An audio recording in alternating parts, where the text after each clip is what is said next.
Support comes from the Missouri Forest Products Association, providing more than 41,000 jobs in the production of wood pallets, railroad ties, white oak barrels, hardwood floors, and more. Details at choosewood.com. Welcome to St. Louis on the Air. I'm Sarah Fenske. There's a club that's relatively new to St. Louis, but already making a big impact. And the weird thing about this club is that few of us would willingly join it. It's called the Modern Widows Club. It's open to those who've lost a spouse or a partner. The focus is on younger widows, women whose husbands died long before most of us would ever expect it. The club's co-leaders are Cyndi Williams and Destiny Klimaszewski. They each found themselves in that situation in the last decade, and as they'll tell us on the show, it wasn't easy at all. But the club has become a source of comfort and support for them and for dozens of other St. Louis area women. And they're here today to tell us all about it. So, Cyndi Williams, welcome to the show. Thank you. And Destiny Klimaszewski, welcome. Thank you. So, Cyndi, I understand this started with you. What made you realize we need a support group for younger widows? Combination of things. I think, first of all, I noticed that people wanted to hear my story. A lot of people were just moved by hearing the details, and I've always been very open and vulnerable when it comes to kind of sharing my journey with this. And then the first time I met another widow and finally had that connection of someone that understood the things I was saying without having to explain it to death, that connection was so powerful and so comforting. You felt that right away. Yes, and it was different than any other support group kind of experience I'd had up until that point. And why not just join a support group for all widows, which I assume probably skews quite old? Had you tried that and just not found what you were looking for? Yeah, I did. I tried a couple, and I did. One was very helpful through a hospice. It was a widow and widowers group. It was short term, though. It was very focused on certain topics each week, and that was helpful in kind of navigating the grief and getting that first little connection with other widows. I wasn't a fan of the male and female mix in the group, and then another support group I had tried. It was just a lot of people in a different place, not so much age-wise necessarily, but those who are finished with careers, finished with raising kids, just in a very different place, having 50 years of marriage versus 16. So it just didn't feel comforting. It felt awkward. Mm-hmm. So you decided you've got to get something started on your own. Destiny, how did you end up sort of joining up with this effort? Well, I had met Cyndi on an online widows group, and we just instantly connected. I came over to her house one night, and, we laughed, cried, shared stories, and we just instantly connected.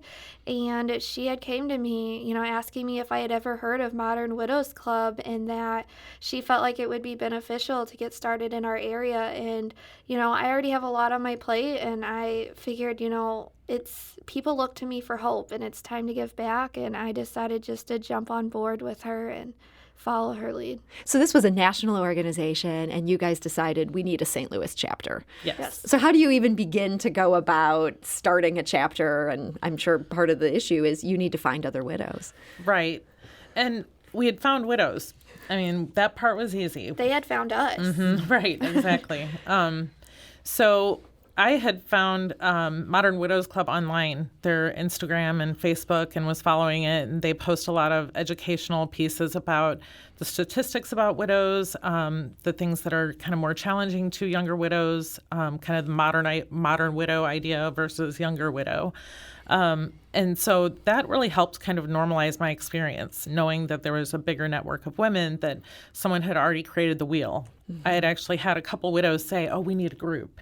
And then when I got together with them, it was more of like, hey, let's go grab wine on Friday. And I'm like, that's great. There's a need for that. But I kind of wanted a little bit more meat and a little bit more value to it. So you didn't want this just to be social. Right. What were you looking for? Almost a support group kind of feeling? Yeah. And actually, I'm a social worker.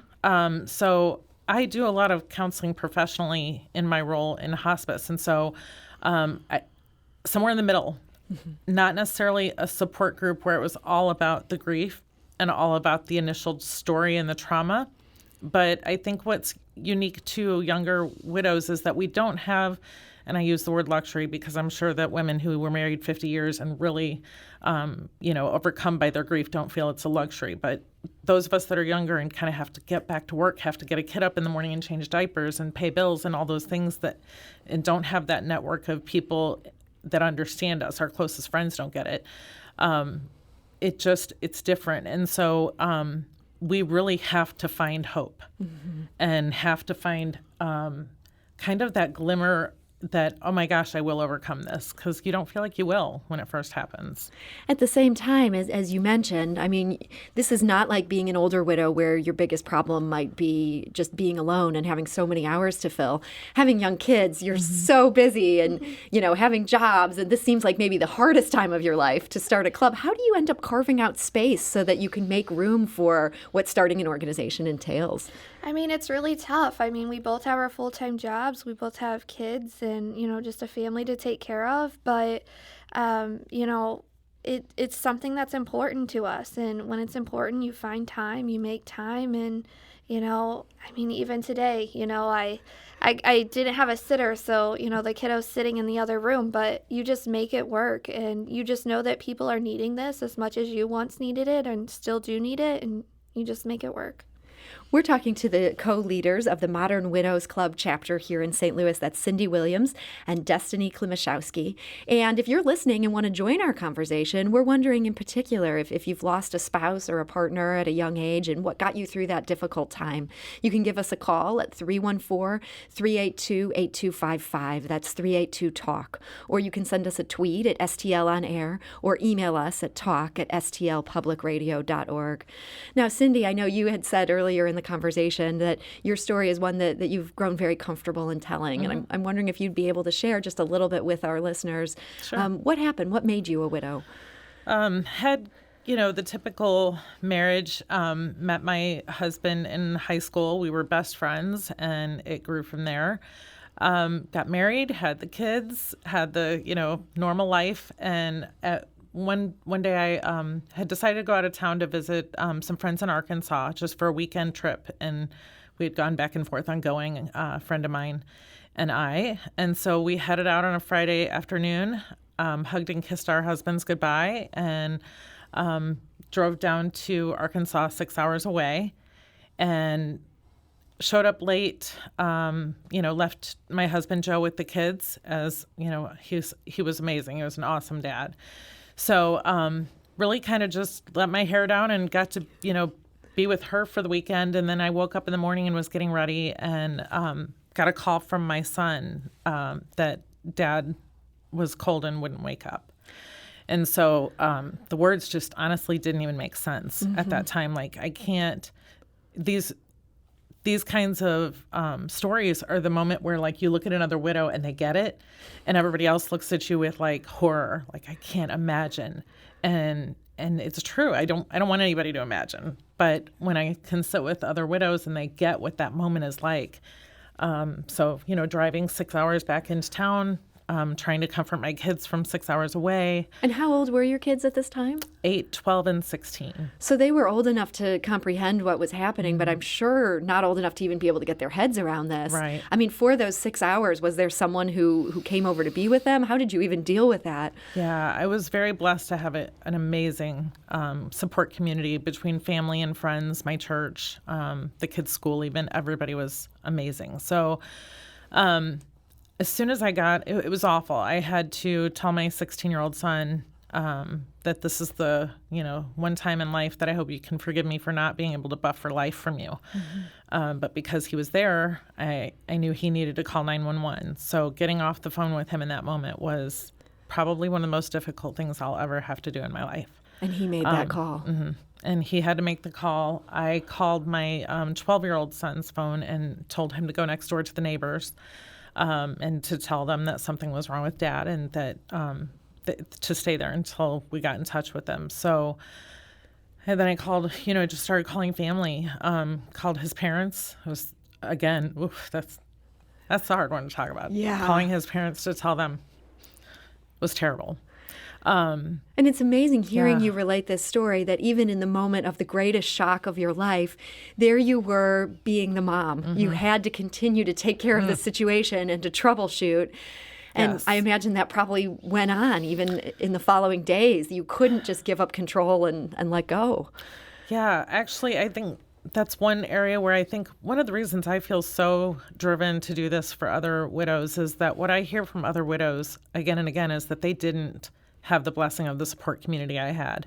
So, in that first few moments, absolutely, I went into solution mode, called the people I had to call to get help to my kids. And then as soon as I knew that was taken care of, I was able to fully and completely break down. Was with one of my best friends. And, you see those scenes in the movie where, the woman falls to the floor and grabs the carpet and screams this terrible scream. And that was me. And, it's so moving in the movies because it really is how it feels in that moment to kind of have that kind of devastation. But I had a lot of friends around me. The friend that was with me out of town, we were gone back in the car on the road within, I think, 5 or 10 minutes. And when I looked back, it was insane to me because it felt like hours, those few moments. But she got me back home safe somehow. And I really was able to just pull my kids close to me and be loved on. And I know that a lot of widows, that's not their experience. Destiny, I understand your story is so much different. Maybe one of the few points of commonality is that you too had a high school sweetheart. Yeah, I met my husband Corey when I was 15. We just became known instantly as Corey and Destiny. We weren't just each other's own person. We were a duo, and we got married quickly out of high school. I was 2 days past 18, and everyone thought I was crazy. You were so young. I was so young. I knew what I wanted, and nobody could stop me. And then shortly after, we spent some time together, just us, and had our son Parker at the age of 20. And then at 21, my future and everything that I had planned came to a crashing halt.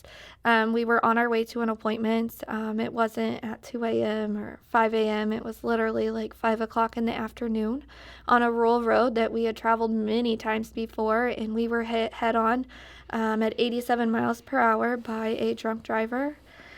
She instantly killed my 15-month-old son, and 24 hours later took the life of my high school sweetheart. After that, I never stepped foot in my house again. My family thought it would be best at the time if I moved in with them, so I never got to see my house again. I never got to hold my baby again. I never got to be in my car again. So at 21, life as I knew it, completely changed, and I was a childless widow who was once a stay-at-home mom, and I was having to navigate life by myself and discover who Destiny was. That sounds like just almost unbearable shock. I'm wondering how long it took you to get to a point where you could even process all the grief and all the loss.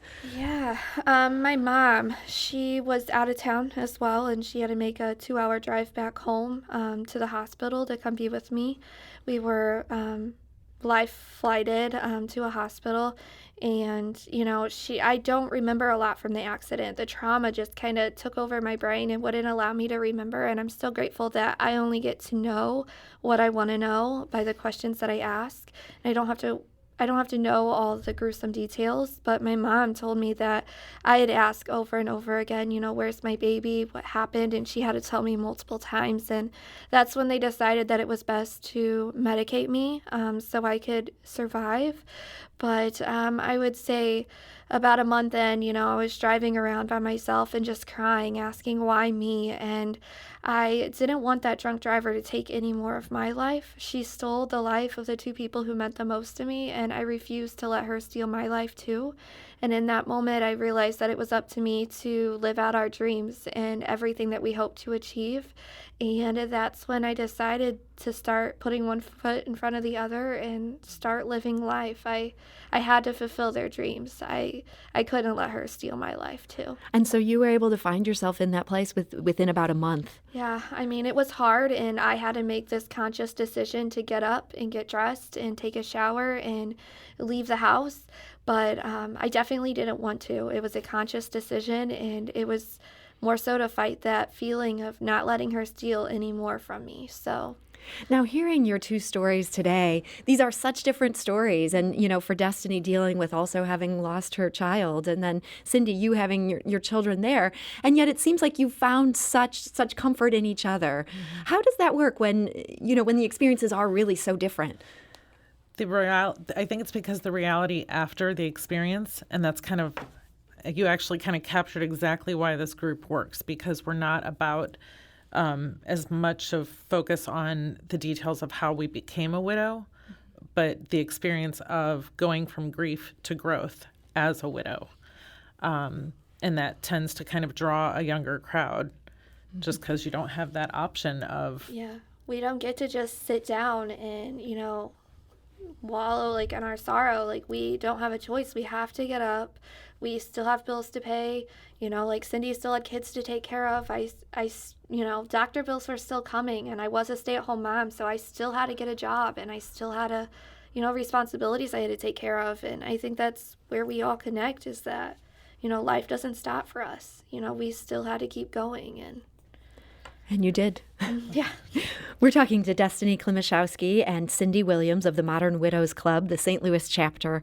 And we do want to invite you to join this conversation, especially if you've lost a spouse or partner at a young age. You can give us a call at 314-382-8255. That's 382-TALK. Or you can send us a tweet at STL On Air or email us at talk@stlpublicradio.org.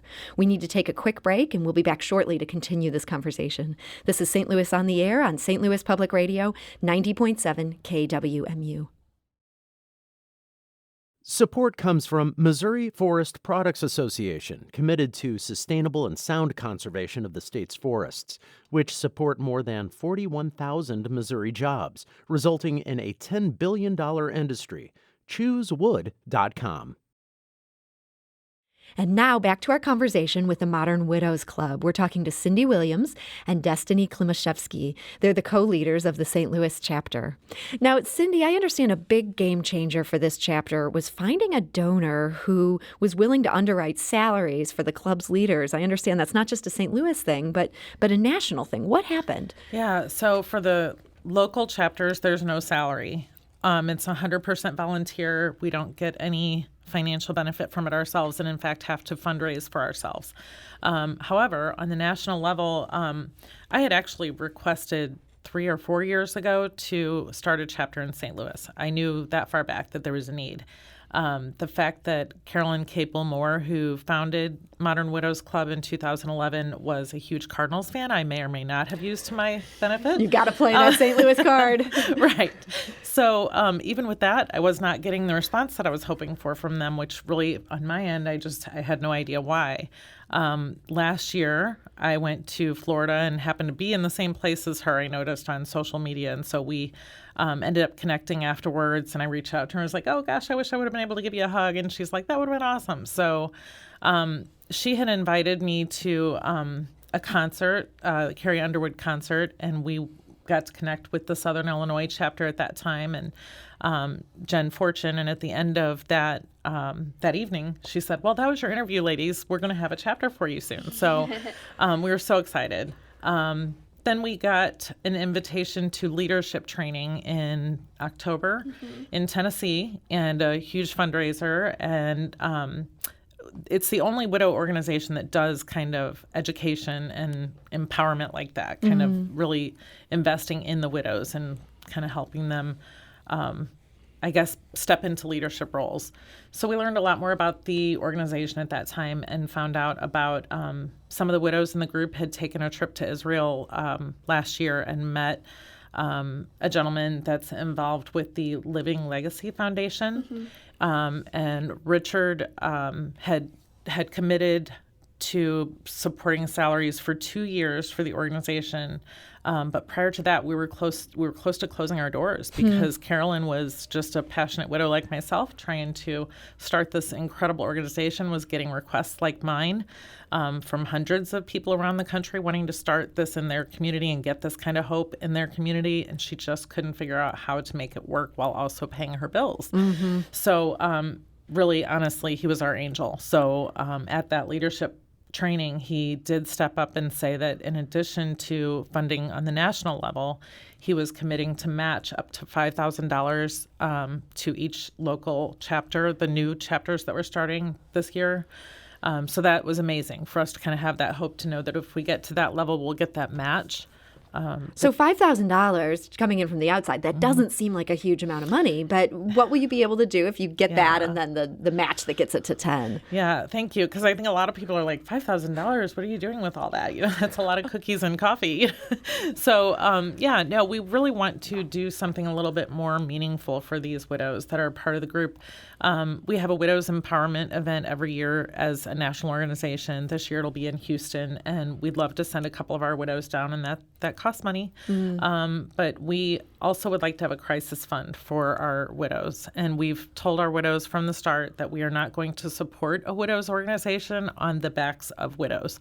I have been born and raised in St. Louis. I know that we have some of the most philanthropic, generous, loving people as our neighbors. And I think that once they know the need, that they will step out in amazing ways. And I think, really meet those needs of these ladies beyond just giving them coffee and cookies at the meetings, but being able to really make an impact on their lives, especially those that are like devastated. Well, I think oftentimes people think like when you become widowed that you're set for life and you have tons of insurance policies, but oftentimes that's just not the case. And so this crisis fund is really huge for these widows. Also, even if you were big, you chose to get a life insurance policy before your husband passed, it takes months sometimes before that comes in. And before those resources even get to these widows, they're losing their houses or their cars or their electrics getting shut off. And we want to make sure that doesn't happen to the widows in our group and give them help where it's needed. Unexpected expenses happen and they don't have anyone to rely on. So with this crisis fund, we really think that we're going to bless a lot of widows. Destiny, just hearing your own story, how you had been this stay-at-home mom, and then after this terrible accident, that you found yourself having to go back to work. That just seems like a terrible situation to put a widow in, especially a widow who might have young kids and, suddenly having to put them into daycare. Is this something that you're seeing with members, that they find their whole financial situation, the rug has been pulled out from under them? I mean, absolutely. They're losing at least 50 to 100% of their income, and they're supposed to just jump back in while they're grieving, and it takes time and it's hard, and it's one of those most stressful things that they're ever going to go through. And we want to be that place where they can find hope and they're not losing everything that they once had. Not to mention just many women, especially in their 20s, are still trying to build the career, still trying to finish college, have those kids, pay off that car, buy that house, and then to lose the person that you had all these dreams with and now have a funeral to pay for. It's amazing, the cost of a funeral. And I don't think that any of us have that amount in our 20s sitting in the bank ready to go. So for women that are already probably living paycheck to paycheck with a husband, to then have to handle everything on their own and have this massive expense. That's a really good point. I want to go to the phone lines. We have Berkeley is calling from St. Charles. Berkeley, hi, you're on St. Louis on the Air. Hi. Thank you for joining us. I understand you've been widowed? Yes, I have. I wanted to say hi to Destiny and Cyndi and let them know they're doing a great job. Hi, Berkeley. Thank you. Hey. You guys all know each other. Yes. Yeah, it's a group you never want to become a part of, but once it occurs, it's an incredibly tight-knit group. And I think the thing I just wanted to share with what they were saying was, each story has its own trauma associated with it. And every one of those stories, I think, leaves all of us when we hear it with our mouth on the floor. And you think, how did they deal with that? My story's a little different. I've actually been widowed twice in 9.5 years. And one was sudden. He collapsed on our patio, and I wasn't home, and my son found him at 18 and started giving him CPR, 911. He never recovered.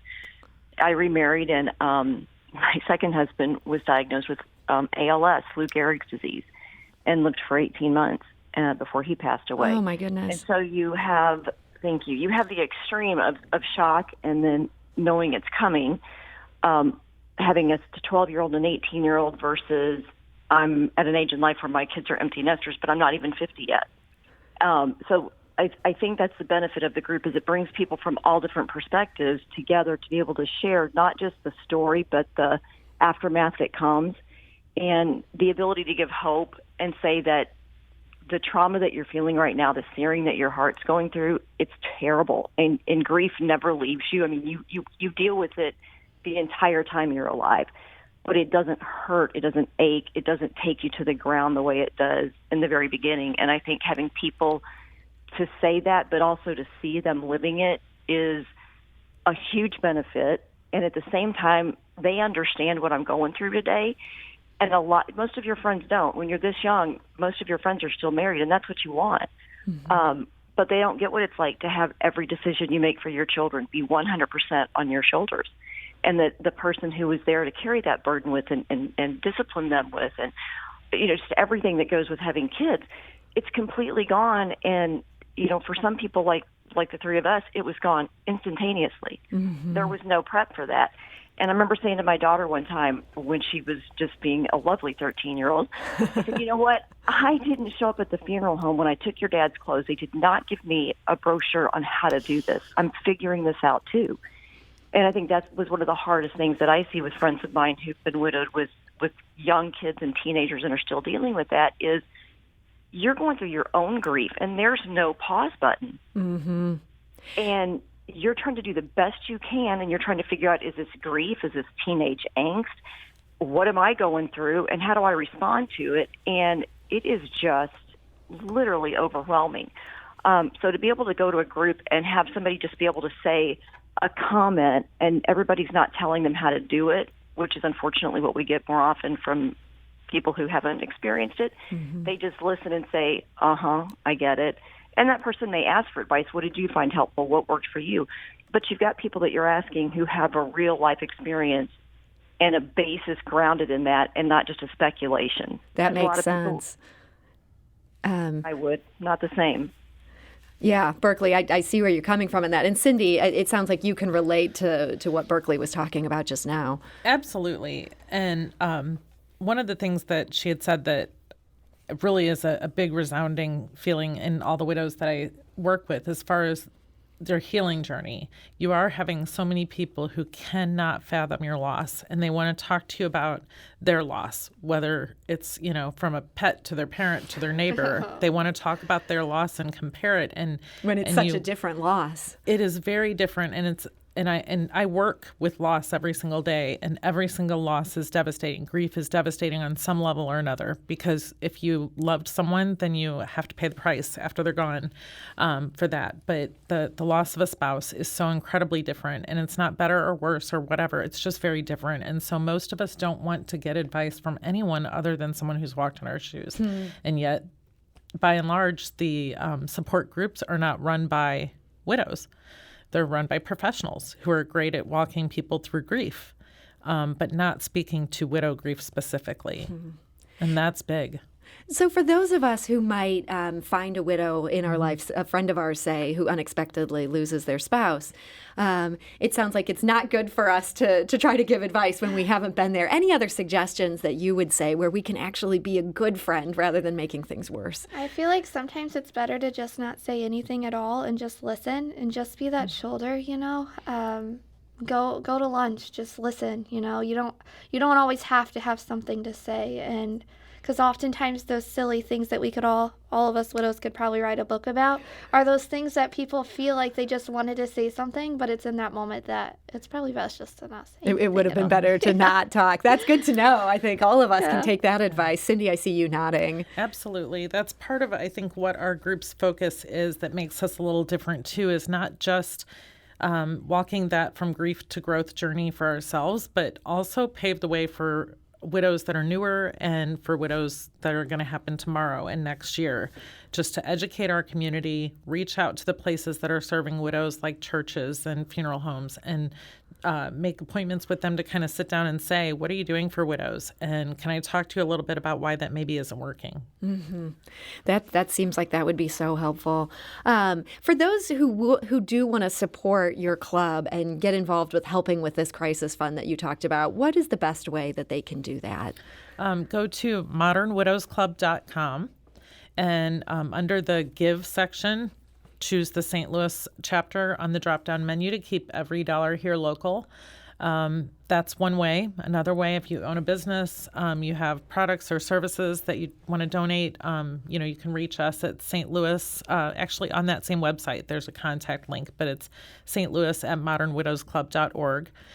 You can reach us and let us know that you're willing to give, and we take donations of snacks and stuff for the meetings or ways that we can bless our widows members, everything from a hotel room to a spa treatment to anything. It all can make a difference. And if people want to get involved and join this group themselves, what's the best way to go about doing that? We actually have a St. Louis Modern Widows Club Facebook group, and we screen people to make sure that they're truly widowed, but they can definitely connect there. And then we typically meet the second Sunday of every month between 2:30 and 4:30. But you can find our meeting times at modernwidowsclub.com as well. Okay. I did have one last question I wanted to ask both of you here. You talked a lot about that growth that's necessary when this is happening at such a young age. And I'm wondering now, in the place that you're in, as you look back on what has happened in the last 10 years, the last 5 years, what you're thinking of as you look back at your younger self and where you are today. What's your sense of accomplishment there? Gosh, I say that my husband, Corey, wouldn't recognize who I am because before I was so shy and timid and I didn't know who I was, but I've had no choice but to discover who Destiny was. And I have also discovered that it's possible to find joy again without forgetting what once was. And you have a beautiful little boy. Yeah, you can still be happy and not forget, and you can still be happy and find love again if that's something that you want without losing the love that you once had. It's okay to move forward. I've been remarried. I have a little 2-year-old and another on the way, and life still has its traumas, and there's still days that it hurts really, really bad, but I'm discovering how to navigate through this, and there's hope. It's not always going to be this earth-shattering pain forever. One day you're going to figure out how to survive, but just take it one day at a time, 1 minute at a time, and know that tomorrow's a new day. Cyndi, what about you? What Destiny said about that moving forward and still being able to hold on to that love that was once there, it doesn't make a lot of sense to people other than widows. I think it's that bizarre widow heart math. For some reason, we can fully love what we had and still have enough room in our heart to fully love what we have or what's coming. So I would say probably looking back over my last 7 years, I have not done everything to protect myself and in the best, smartest ways, from financially to relationships to everything. But I can look back and say I overcame those things, and now I can reach out to women that are going through similar things and hopefully help them kind of avoid some of the things I fell into myself because I didn't have other widows to say, hey, let's walk together. Mm-hmm. So that moving forward while reaching back philosophy of Modern Widows Club is something I'm really proud of. As I get these emails for our chapter from women saying, thank you for doing this. This means so much. I felt so lonely. It's a very lonely experience to become a widow because not only does your closest friends not know who you are, you don't know who you are. So everything you thought you knew about yourself is now completely foreign, and you're recreating it in the moment, and it's terrifying. So to meet someone else who's had to do that and to be a part of women who are just starting this journey and partnering with women who have been doing it alongside, a little bit longer like me, it's amazing. I'm proud of it, and I think that my husband would be very proud of where I am today. Well, Cyndi Williams of the Modern Widows Club, thank you so much for joining us today. Thank you. And Destiny Klimaszewski, thank you for being here. Thank you. This is St. Louis on the Air on St. Louis Public Radio, 90.7 KWMU.